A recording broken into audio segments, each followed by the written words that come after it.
Selamat siang Mbak, terima kasih sudah datang hari ini. Mari boleh duduk terlebih dahulu. Selamat siang juga, terima kasih.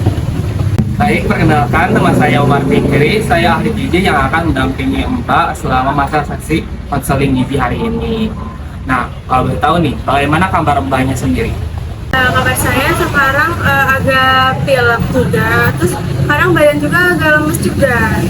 Baik, semoga segera membaik ya kondisi tubuh Mbak. Hari ini kita akan ngobrol santai tentang pola makan Mbak supaya bisa membantu memulihkan dan menjaga kesehatan tubuh Mbak. Apalagi Mbak ini termasuk wanita usia subur yang butuh asupan gizi seimbang. Apakah Mbak siap menerima informasi dan berdiskusi dengan saya? Iya, saya bersedia.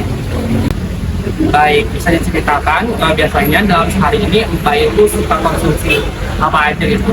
Dari jenisnya, porsinya, terus jumlahnya juga berapa? Biasanya saya dalam sehari itu makan 2 sampai 3 kali. Lauknya itu kadang ada ayam, telur, sama daging juga. Kalau sayur itu saya jarang, tapi kalau buah-buahan itu saya tidak setiap hari. Tapi seminggu ada 2 kali ataupun 3 kalinya.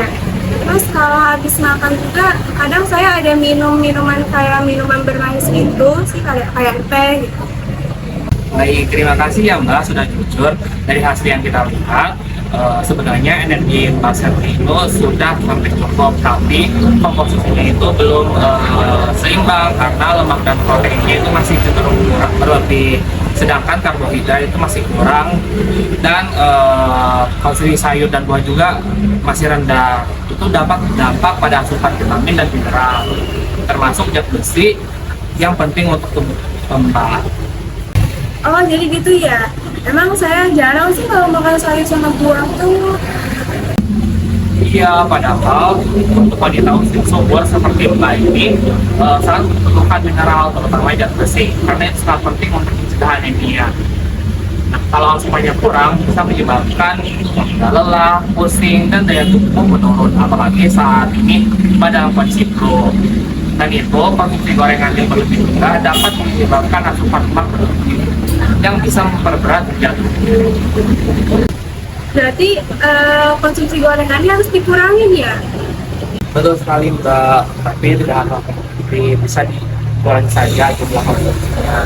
Lalu Mbak juga bisa mulai untuk konsumsi buah dan sayur setiap hari, karena misal seperti buah pepaya atau jeruk, karena buah pepaya dan jeruk itu dapat membantu penyerapan zat besi lebih optimal. Seperti di zat yang saya dengar, juga sumber zat besi itu tidak hanya daging, tapi ada telur, lalu ada hati, dan sayuran hijau. Nah, supaya penyerapannya lebih optimal, Mbak juga bisa mengkonsumsi makanan-makanan yang tinggi vitamin C.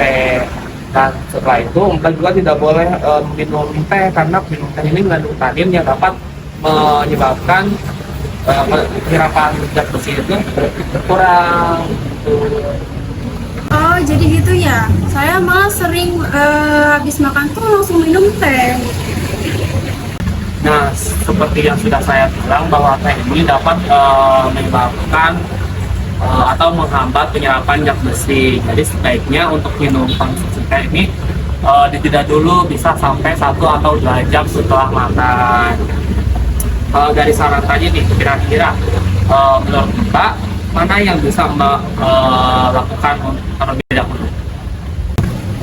Mungkin dari keseimbangannya dulu. Terus setiap hari itu makan buah sama sayur juga. Lalu kurangi juga konsumsi dari gorengannya juga yang berminyak. Terus sama kurangi dari minuman yang manis juga, kayak teh gitu. Nah, bagus sekali Mbak. Itu merupakan suatu langkah yang sangat baik. Tidak perlu langsung sempurna, tapi yang penting dilakukan secara konsisten. Untuk meyakinkan saya bahwa Mbak Serli ini sudah paham dengan apa yang saya jelaskan, boleh bantu saya untuk mereview kembali atau menjelaskan kembali terkait yang sudah saya jelaskan tadi?